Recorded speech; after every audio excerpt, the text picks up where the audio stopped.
राजा को स्वप्न में प्रत्यक्ष भी भगवान के दर्शन, भगवत प्रतिमाओं का निर्माण, स्थापन और यात्रा की महिमा।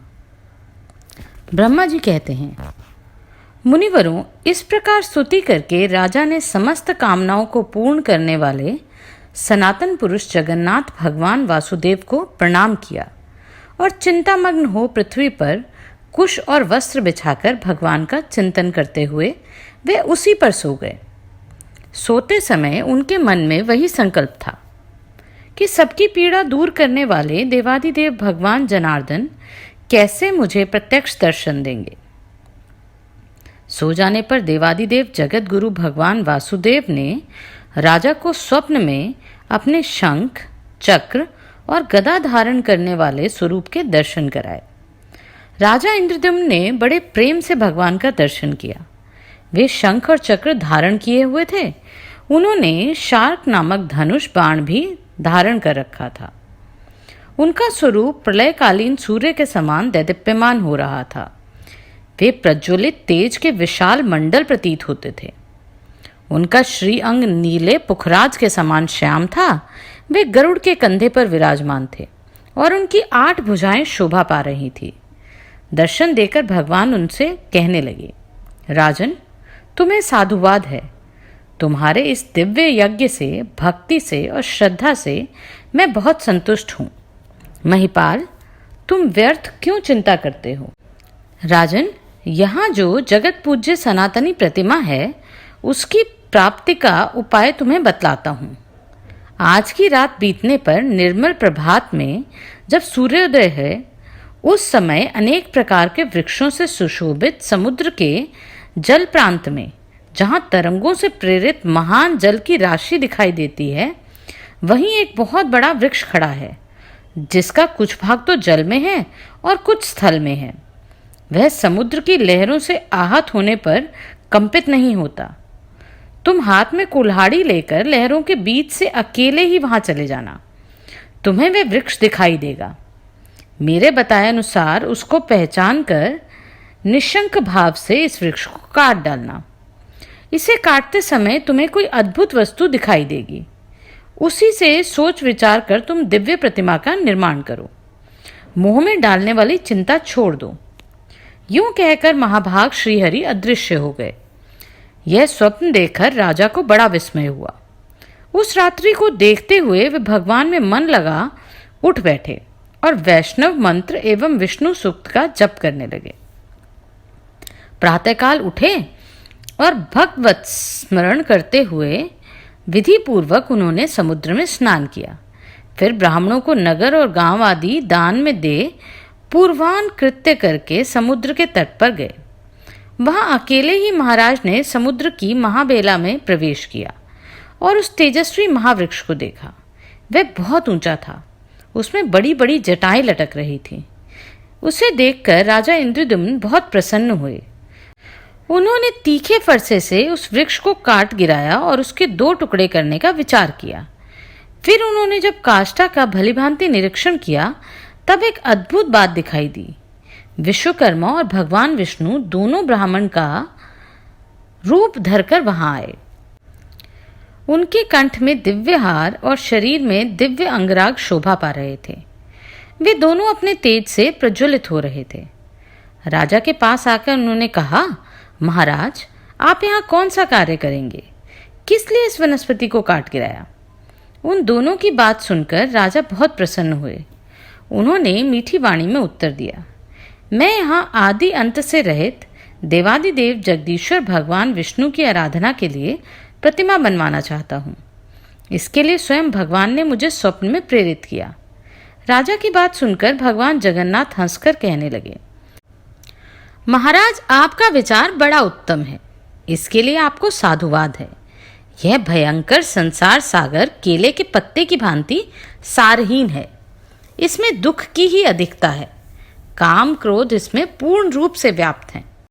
इंद्रिय रूपी भंवर और कीचड़ के कारण यह दुस्तर है।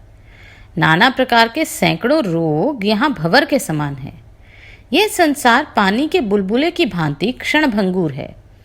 इसमें रहते हुए जो अपने मन में भगवान विष्णु की आराधना का विचार उत्पन्न हुआ, यह बहुत ही उत्तम है। महाभाग, आइए इस वृक्ष की शीतल छाया में हम दोनों के साथ बैठिए। ये मेरे साथी एक श्रेष्ठ शिल्पी हैं। ये सब प्रकार के शिल्प कर्म में साक्षात विश्वकर्मा के समान निपुण हैं। आप किनारा छोड़कर चले आइए, ये मेरे बताए अनुसार प्रतिमा तैयार कर देंगे। ब्राह्मण की बात सुनकर राजा इंद्रद्युम्न समुद्र का तट छोड़ उनके पास चले आए और वृक्ष की शीतल छाया में बैठे। तदनंतर ब्राह्मण रूपधारी विश्वात्मा भगवान ने शिल्पियों में प्रधान विश्वकर्मा को आज्ञा दी, तुम प्रतिमा बनाओ। भगवान श्री कृष्ण का रूप परम शांत हो, उनके नेत्र पद्म पत्र के समान विशाल होने चाहिए। वे वक्षस्थल पर श्रीवत्स चिन्ह तथा कौस्तुभ मणि और हाथ में शंख, चक्र एवं गदा धारण किए हुए हो। दूसरी प्रतिमा का विग्रह दुग्ध के समान गौरवर्ण हो, उसमें स्वस्तिक का चिन्ह होना चाहिए। वे अपने हाथ में हल धारण किए हुए हों। उनका नाम महाबली, अनंत, बलराम जी होगा। देवता, दानव, गंधर्व, यक्ष, विद्याधर और नाग कोई भी उनका अंत नहीं जानते, इसलिए वे भगवान अनंत कहलाते हैं। तीसरी प्रतिमा भगवान वासुदेव की बहन सुभद्रा देवी की होगी। उनके शरीर का रंग स्वर्ण के समान गौर एवं सुंदर शोभा से युक्त होना चाहिए। उनमें समस्त शुभ लक्षणों का समावेश होना आवश्यक है। भगवान का यह कथन सुनकर उत्तम कर्म करने वाले विश्वकर्मा ने तत्काल उत्तम लक्षणों से युक्त प्रतिमाएं तैयार कर दी। पहले उन्होंने बलभद्र जी की प्रतिमा बनाई। उनका वर्ण शरत काल के चंद्रमा की भांति श्वेत था। नेत्रों में कुछ कुछ लालिमा थी। उनका शरीर विशाल और मस्तक फणाकार होने से विकट जान पड़ता था। वे नील वस्त्र धारण किए बल के अभिमान से उद्युत प्रतीत होते थे। उन्होंने एक कुंडल धारण कर रखा था। उनके हाथों में गदा और मूसल शोभा पाते थे। उनका स्वरूप दिव्य था। द्वितीय विग्रह साक्षात भगवान वासुदेव का था। उनके नेत्र कमल के समान प्रफुल्लित थे। शरीर की कांति नील मेघ के समान श्याम थी। उनकी श्याम आभा तीसी के फूल की सी प्रतीत होती थी। बड़े बड़े नेत्र कमल पत्र की उपमा धारण करते थे। शरीर पर पीतांबर शोभा पा रहा था। वक्षस्थल में श्रीवत्स का चिन्ह तथा हाथ में चक्र। इस प्रकार वे सर्व पापहारी श्रीहरि बड़े दिव्य दिखाई देते थे। तीसरी प्रतिमा सुभद्रा की थी, जिनकी देह की कांति सोने की सी दमक रही थी। नेत्र कमलपत्र के समान विशाल थे। उनका अंग विचित्र वस्त्र से आच्छादित था। वे हार और केयूर आदि विचित्र आभूषणों से सुशोभित थी। गले में रत्नमय हार लटक रहा था। इस प्रकार विश्वकर्मा ने उनकी बड़ी रमणीय प्रतिमा बनाई। राजा इंद्रद्युम्न ने वह बड़ी ही अद्भुत बात देखी। सब प्रतिमाएं एक ही क्षण में बन गईं। सभी दो दिव्य वस्त्रों से आच्छादित थी। सबका भांति भांति के रत्नों से श्रृंगार किया गया था और सभी अत्यंत मनोहर एवं समस्त शुभ लक्षणों से संपन्न थी। उन्हें देखकर राजा अत्यंत आश्चर्यमग्न होकर बोले, आप दोनों ब्राह्मण के रूप में साक्षात देवता तो नहीं पधारे हैं। आप दोनों के कर्म अद्भुत हैं। आपके व्यवहार देवताओं से हैं। निश्चय ही आप मनुष्य नहीं जान पड़ते। आप देवता हैं या मनुष्य, यक्ष हैं अथवा विद्याधर। आप ब्रह्मा और विष्णु तो नहीं हैं। दोनों अश्विनी कुमार तो नहीं हैं। आप मायामय रूप से स्थित हैं। अतः आपके यथार्थ स्वरूप को मैं नहीं जानता। अब आप ही दोनों की शरण में आया हूँ। मेरे सामने अपने स्वरूप को प्रकाशित कीजिए। श्री भगवान बोले, मैं देवता, यक्ष, दैत्य, देवराज, इंद्र, ब्रह्मा अथवा रुद्र नहीं हूँ। मुझे पुरुषोत्तम समझो। मैं समस्त लोकों की पीड़ा दूर करने वाला अनंत बल पौरुष से संपन्न और संपूर्ण भूतों का आराध्य हूँ। मेरा कभी अंत नहीं होता, जिसका सब शास्त्रों में उल्लेख किया गया है। वेदांत ग्रंथों में वर्णन मिलता है, जिसे योगी जन ज्ञान गम्य एवं वासुदेव कहते हैं, वह परमात्मा मैं ही हूँ। स्वयं मैं ही ब्रह्मा, मैं ही विष्णु, मैं ही शिव, मैं ही देवराज इंद्र तथा मैं ही जगत का नियंत्रण करने वाला यम हूँ। पृथ्वी आदि 5 भूत, त्रिविध अग्नि, जलाधिप वरुण, धरती और पर्वत भी मैं ही हूँ। संसार में जो कुछ भी वाणी से कहा जाने वाला स्थावर जंग भूत है वह मेरा ही स्वरूप है। यह चराचर विश्व मेरे अतिरिक्त कुछ भी नहीं है। नृपश्रेष्ठ, मैं तुम पर बहुत प्रसन्न हूँ। सुव्रत, मुझसे वर मांगो। तुम्हारे हृदय में जो अभिष्ट वस्तु हो वह तुम्हें दूंगा। जो पुण्यवान नहीं है उनको स्वप्न में मेरा दर्शन नहीं होता। तुम्हारी तो मुझ में दृढ़ भक्ति है, इसलिए तुमने मेरा प्रत्यक्ष दर्शन किया। भगवान वासुदेव का यह वचन सुनकर राजा के शरीर में रोमांच हुआ। वे इस प्रकार स्तोत्र गान करने लगे। लक्ष्मीकांत, आपको नमस्कार है। श्रीपते, आपके दिव्य विग्रह पर पीत वस्त्र शोभा पाते हैं। आप लक्ष्मी प्रदान करने वाले और लक्ष्मी के स्वामी हैं। श्रीनिवास, आप लक्ष्मी के धाम हैं। आपको नमस्कार है।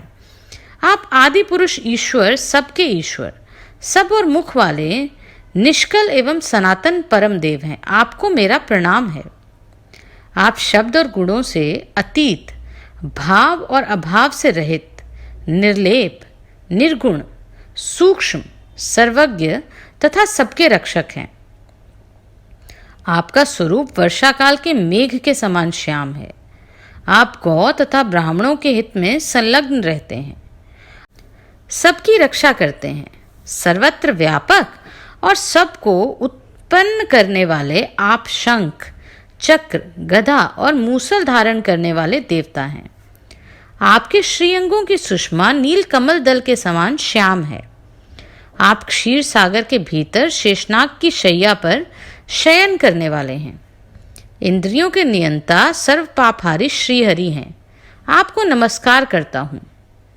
आप देव देवेश्वर, वरदाता, व्यापक, सर्वलोकेश्वर, मोक्ष के साधक तथा अविनाशी भगवान विष्णु हैं। आपको पुनः मेरा प्रणाम है।